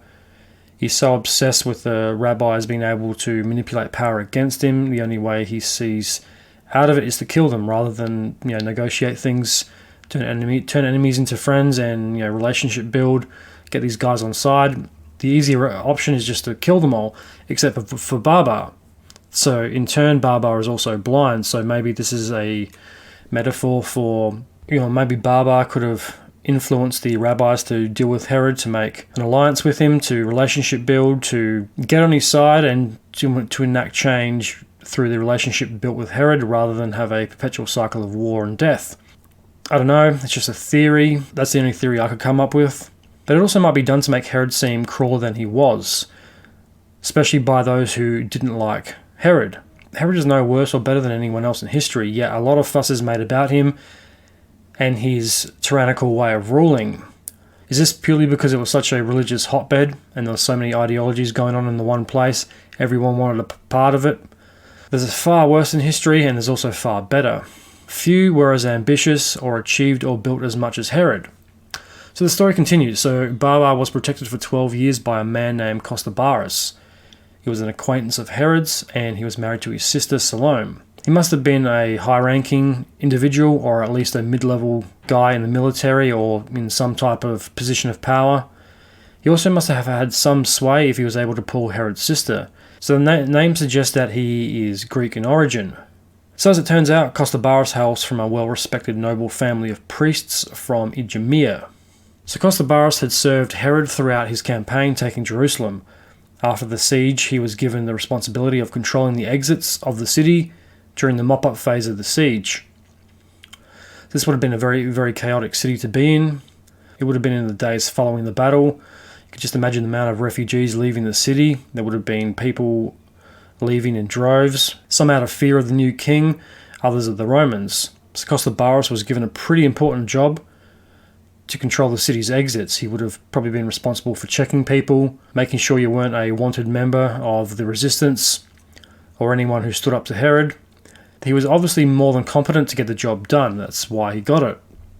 Herod was named Tetrarch of Judah by Antony and appointed good old Costobarus governor of Idumea and Gaza around 34 BC. This is about the same time Herod marries his sister off to him. Costobarus is a very odd character. While he is a competent leader in Herod's army, he's not really quote-unquote Herod's man, or a diehard supporter of Herod's crusade. He's not the ideal subject of a king. Costobarus is more interested in his own personal ambition and projects to care about Herod's, or the ruling and expansion of Judah. Costobarus is more than happy to accept the perks and favours that his position to the new king allows. He would have been given land, he gets paid very well, he's married to the king's sister after all. He's got a pretty good life. He wasn't forced to join the army because he needed a job or because he was told to. He's in a very unique position of power. While he's not a direct ruling member or controlling member of Herod's inner circle, He's in a very comfortable position. He could have a nice life. He's getting paid well. He's married to the king's sister. He's got it all. But that isn't enough for Costobarus. And ultimately, it would lead him down a path he would probably regret. With all these perks given to him, you'd think he'd be as loyal as a pit bull, but he is not. I wouldn't call him completely selfish, but he's not entirely unselfish at the same time. After all, he does save Bava at great personal cost. Having said that, Costobarus was from Idumea and descended from a well-off noble family of priests, and had a bitter hatred of John Hyrcanus the Hasmonean for forcibly converting the population of Idumea to Jewish laws and customs. So this goes back right to the time of Herod's father, when the population was forcibly converted to Judaism. There is an obvious and generational hate towards John Hyrcanus and the Hasmoneans, so you think Costobarus more than anyone would be a fanatical supporter of Herod and his crusade. Yes, Herod does respect Judaism, and he does respect the laws and customs of the Jewish people, but he's also in bed with the Romans. He's also trying to get things done. Herod understands how to play the game. He understands that you can't just be an extreme opponent of something and expect to get things done without bloodshed. He's too smart and far too diplomatic for that. Where Costobarus seems to be more of an extremist, he sees the conversion of his people as this horrific, insulting act, and he has to right the wrongs of the past, and he's going to do that through legal channels by governing Idumea.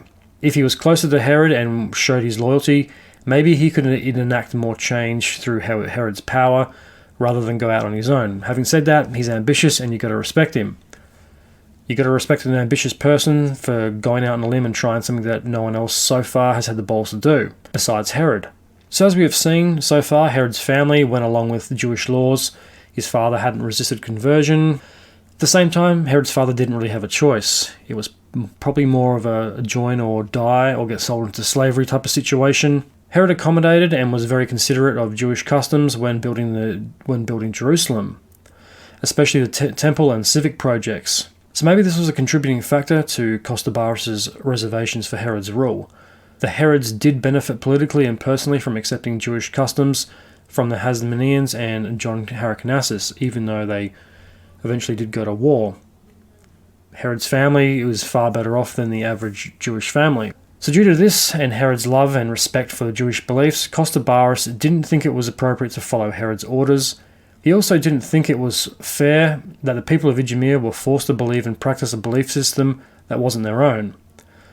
So Costobarus had plans of his own to rule over Idumea. So he's taken the rewards from Herod, but at the same time he has his own plans on the back burner simmering away. All the while he's serving Herod. So I'm not sure if I like Costobarus. He's not that bad given some of the characters we've seen so far. But at the same time, he's definitely got an agenda, and he's determined to do things his own way. It seems like his ambition to rule comes from a good place. He has seen his people suffer, and in a way, he wants to rule to make it a better place. He also wants to get out from under the thumb of every controlling interest in Idumea. Unfortunately for Costobarus, these ambitions and his overall attitude don't go unnoticed.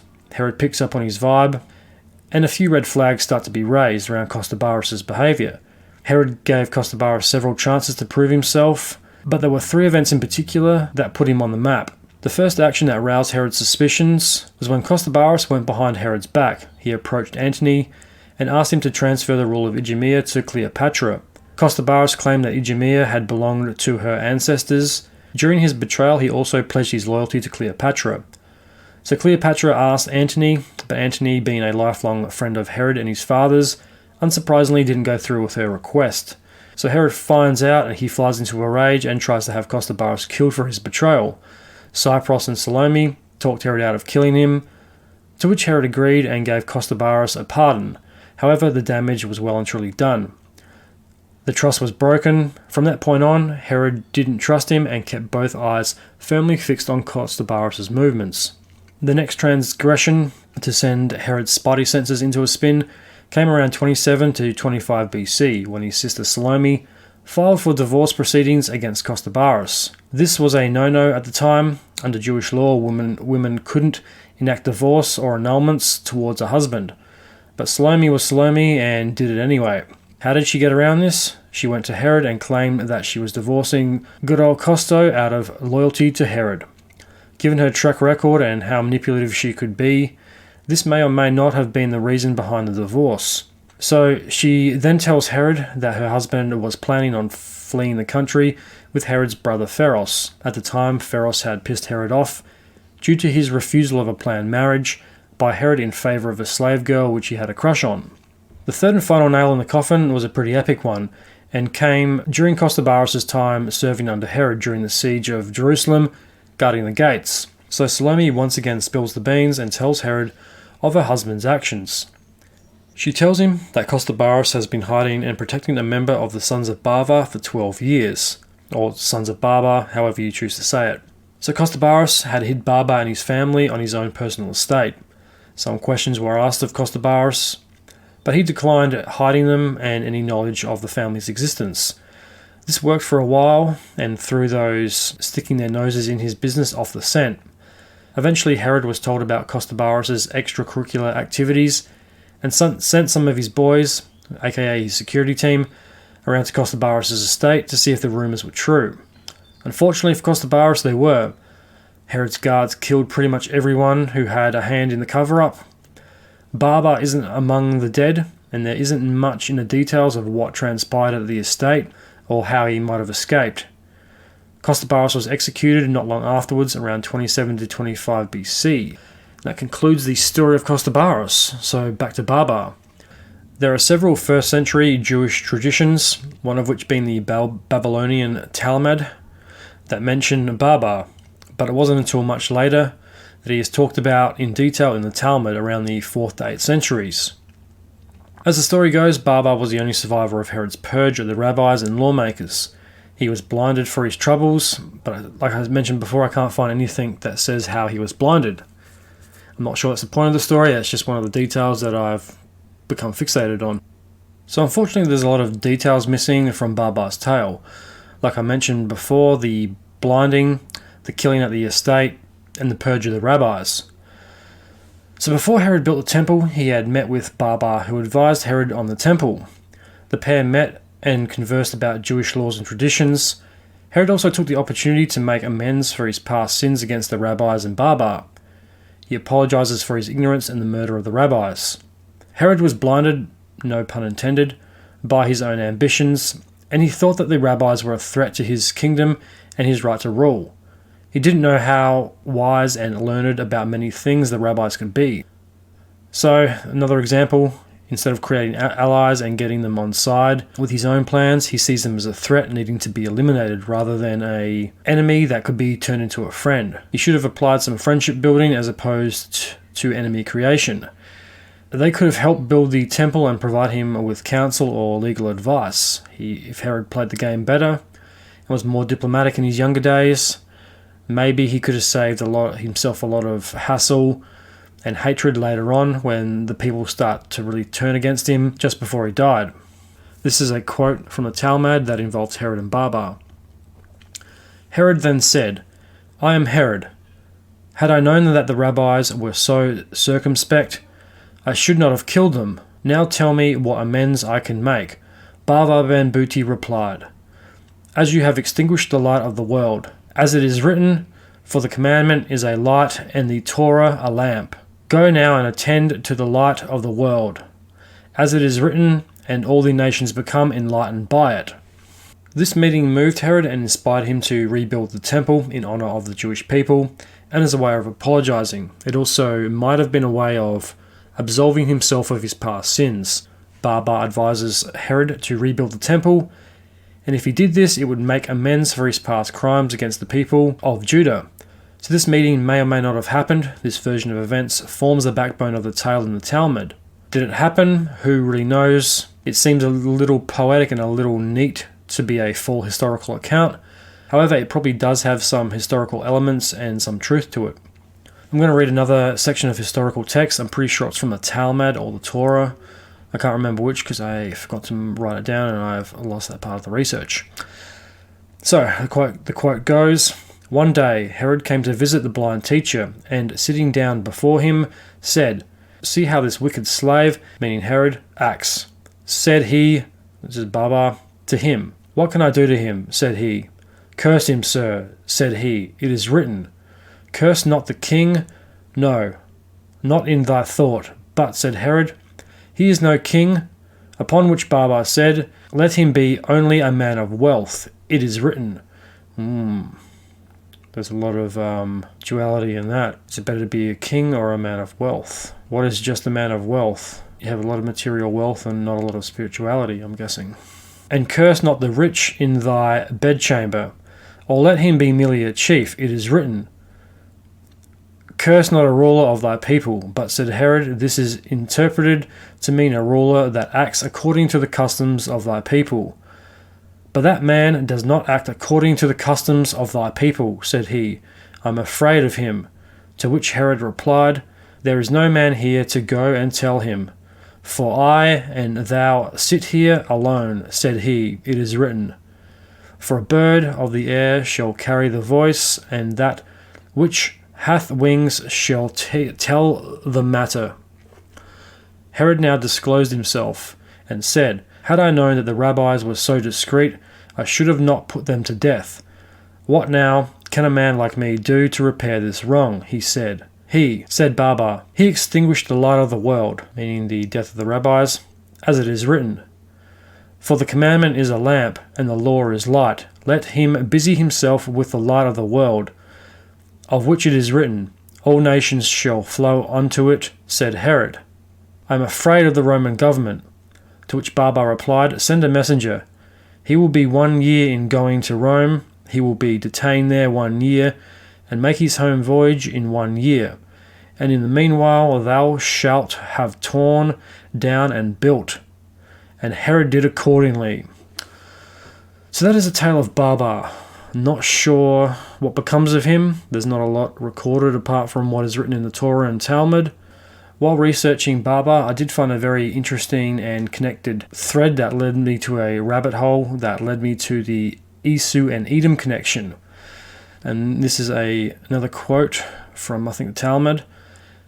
Nearly a millennia later, the prophet Malachi, generally considered the last prophet, and according to one tradition, identified with Ezra the scribe, says, I have loved you, says Hazem, yet you say, how have you loved us? What, not Esau a brother to Jacob? Says Hazem, yet I loved Jacob, but Esau I hated. So according to the Torah, there is a difference and a dual meaning between Edom and Israel. And this is a story from the Torah that makes a connection back to Herod and helps give us a better understanding to why Herod was so hated.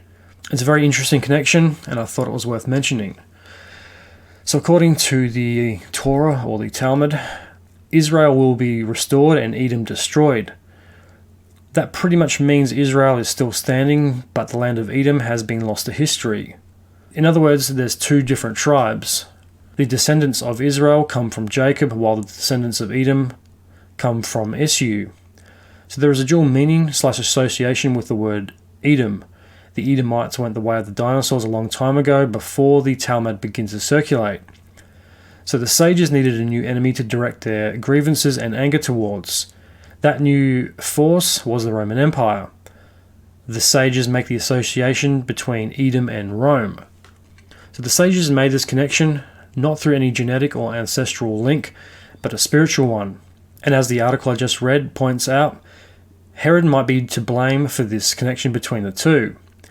Herod appears as a bad guy in Christian and Jewish tradition. He persecutes the Jewish people and rules as a tyrant. He kills the rabbis, Baba being the only survivor, and the firstborn sons / the massacre of innocents. The connection comes from Herod being a client king of Rome. He served Rome and Judah. The Romans liked Herod. They finally had a ruler who had Roman interests in mind. The connection, I think, is between the former oppressor and the new one. The Romans continued to persecute the Jewish population and let Herod do what he wanted, more or less.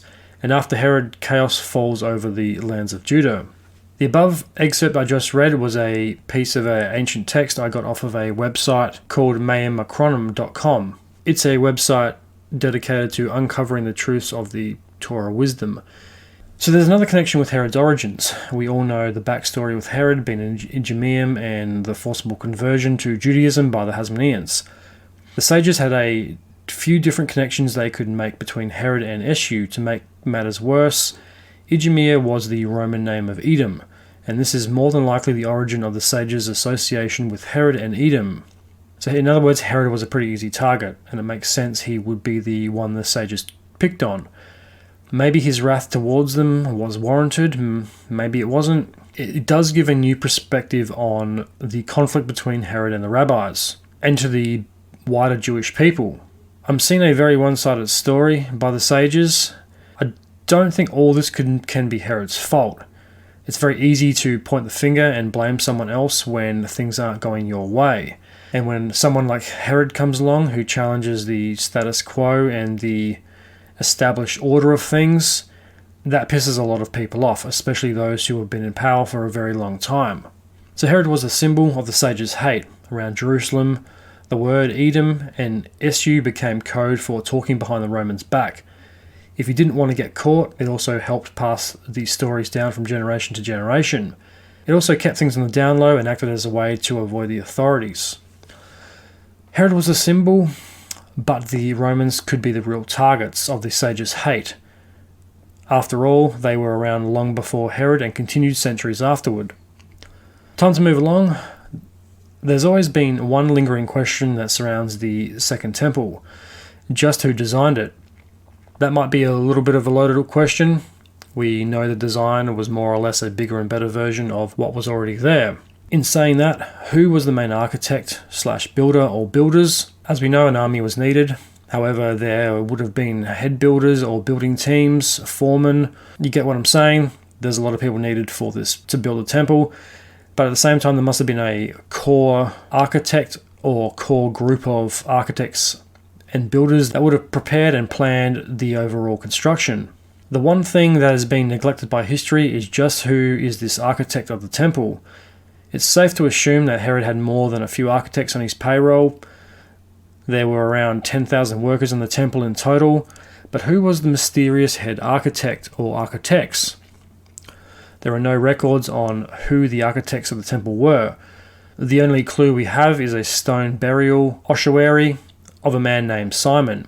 If you don't know what an ossuary is, it's basically a stone burial chest that you put bones in after someone has died and put them in your house in a special room or into a tomb or something along those lines.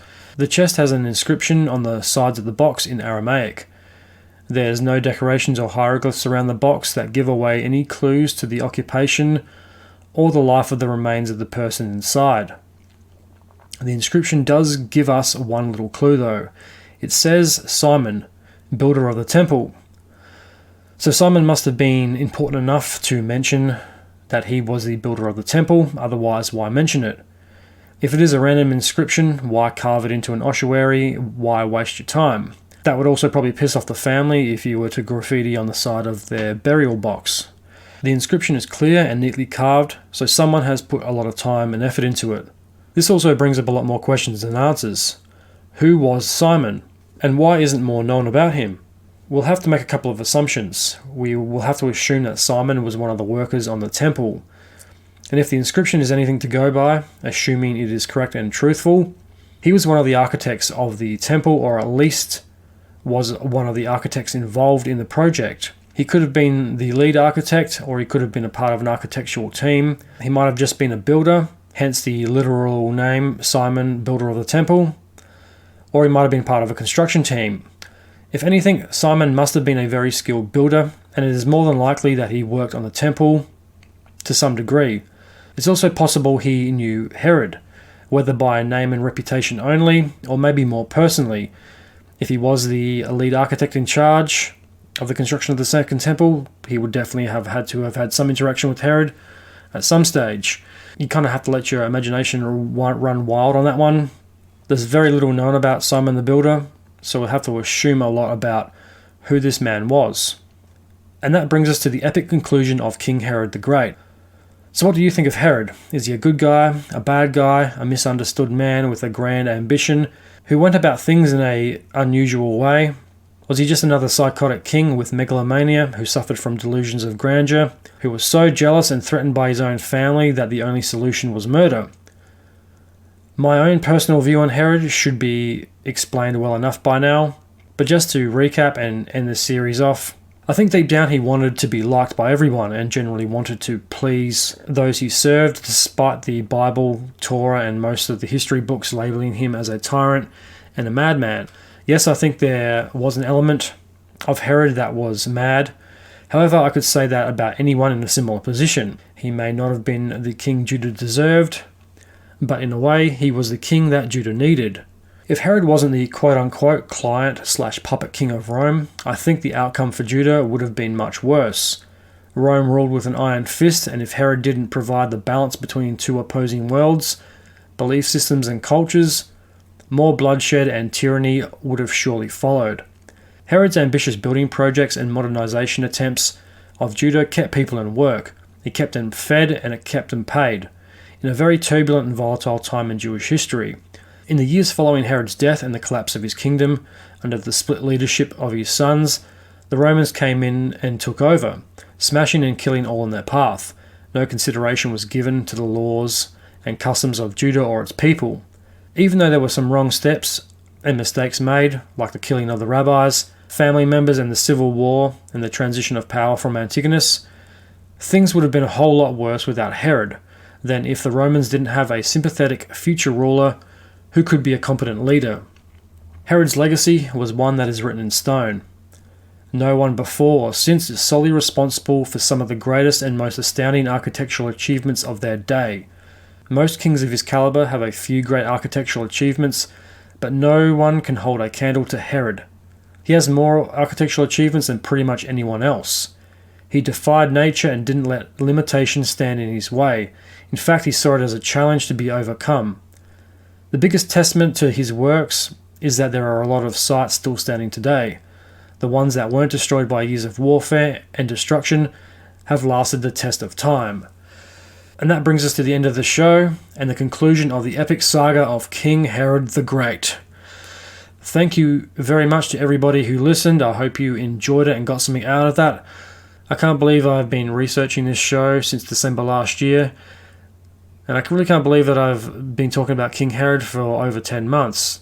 I never thought this series would be 8 parts. It was originally planned to be a 2 to 3 part show and grew into an 8-part monster. But it is finally finished and I can move on to something else. So that brings us to the end of the show. Thank you very much to everyone who listened. So for the next episode, I'm going to move on to something completely different. I've got a hint for you. It may or may not have something to do with bioweapons. So definitely stay tuned for that. Alright, thank you to everyone who listened. If you'd like to support the show, follow and like the Truth Tank on Facebook. Subscribe to the podcast on your preferred podcast provider. Spread the word about the Truth Tank. Tell your friends, tell your family, strangers on the street, people on the bus, people you work with. Just get the word out there. It's the best way to support the show. You can also support the show by leaving a review on your preferred podcast player. Until then, I am the Tank. This is the Truth. May the truth be with you.